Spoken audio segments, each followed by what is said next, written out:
As a writer, you've always been told to show, don't tell, to kill your darlings, to write what you know. But what if I told you?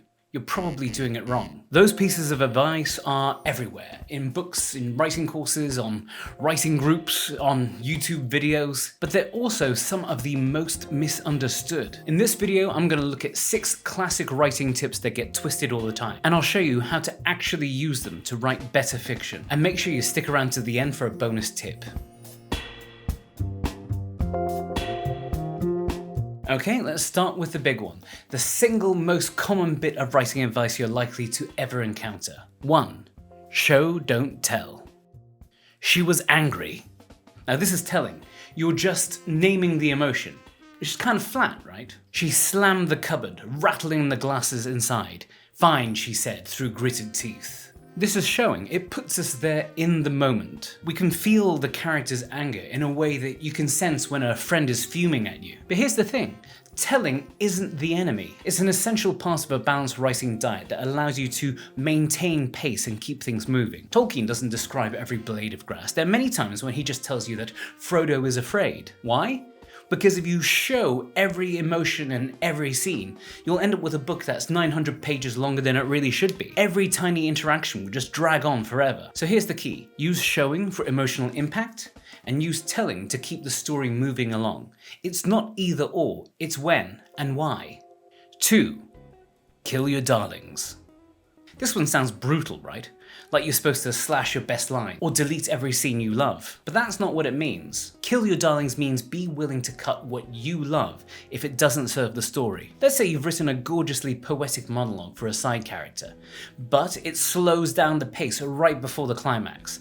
That's a darling, and it needs to go. Or let's imagine that you're writing a tense page-turning thriller. You've invented a lovingly detailed backstory about your protagonist, about how they were abandoned by their mother when they were 12 years old, an event that has made them shun intimacy. Now, if a central part of your hero's journey in this particular story doesn't hinge on them coming to terms with their abandonment or intimacy issues, does this wonderful piece of lore that you've created belong in your narrative? Or does it slow things down, make your reader wonder how it's relevant to this particular plot, and kill the tension of your story? Be honest now, killing your darlings doesn't mean ignoring your voice.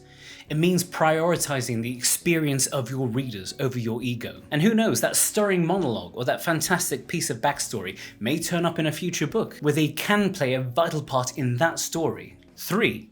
Write what you know.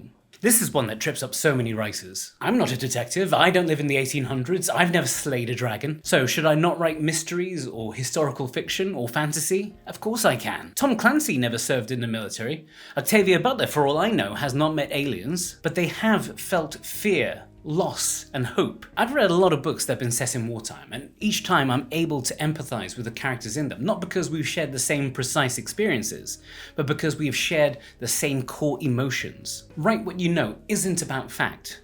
It's about emotional truth, and that's what matters. All great writers know how to imagine and empathize. That's what you write from.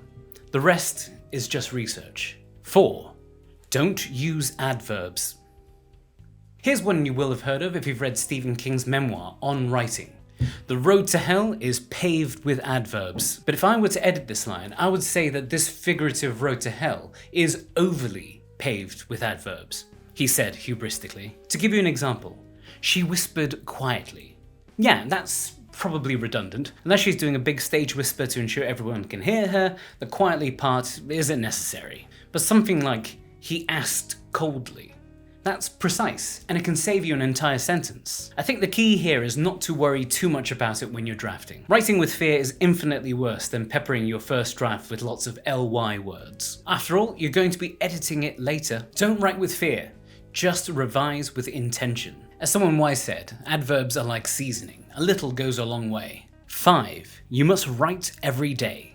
Now, nothing turns writers into burnt-out zombies faster than this one. Writing daily can be a fantastic habit, but if you work full-time, have children, or need space to think, this advice can feel like guilt disguised as productivity. What matters isn't writing daily, it's writing consistently. For every author who gets up in the morning and cranks out 200 pages, there are 10 more who might go for days without touching a keyboard. Agatha Christie wrote around her family and her travels. Donna Tartt puts out a novel every decade or so. You wouldn't call either of them underachievers, now would you? On Reedsy Studio, we have a goal tracker feature that lets you pick the times of the week in which you work best, or when you actually have time away from your normal responsibilities. It then breaks down your final word count goal to show you how much you have to write in each session and how long it will take you to reach that goal. And even if you only write 3 days a week, those words are going to add up quicker than you think. So find your rhythm.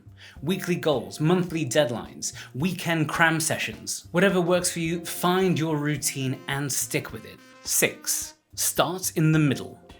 Now, this piece of advice is often misunderstood as open with an explosion, throw your readers into a mist of chaos, but that isn't quite right. The advice isn't start with action, it's start where things begin to change. It could be a murder, sure, but could it also be that a character realizes their husband is lying, or a letter arrives that changes everything? The Hunger Games, to use a Reedsy example, starts with the day of the reaping, not with Katniss's childhood or with pages of district politics. Why?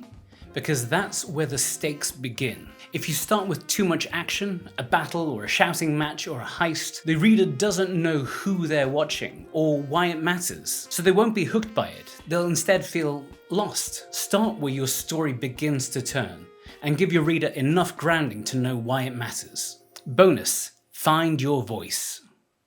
People talk about voice as if it's something that you're born with, but that's nonsense. Authors don't develop in a vacuum and arrive fully formed with a voice like nobody else's. It's almost always the result of a lot of writing. When you first start writing, you'll naturally find yourself emulating authors you enjoy, whose voices are clear in your head. But the more you write and the more you read, the more you'll find yourself blending some of these influences and discarding them as you discover your own way of telling stories. Your voice is the pattern that emerges when you stop trying to sound like someone else. Be patient, it will come.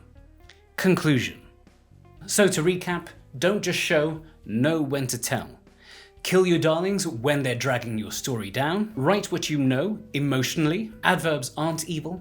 Write regularly, not religiously. Start with action, but ground your reader. And voice? You'll find it by writing more. Writing advice isn't bad, it just gets oversimplified. Once you know the why behind the advice, you can break it like a pro. If this helped to clear things up, hit like and subscribe and let me know in the comments. What's one piece of writing advice that you used to misunderstand? I've been Martin from Reedsy, and I'll see you soon.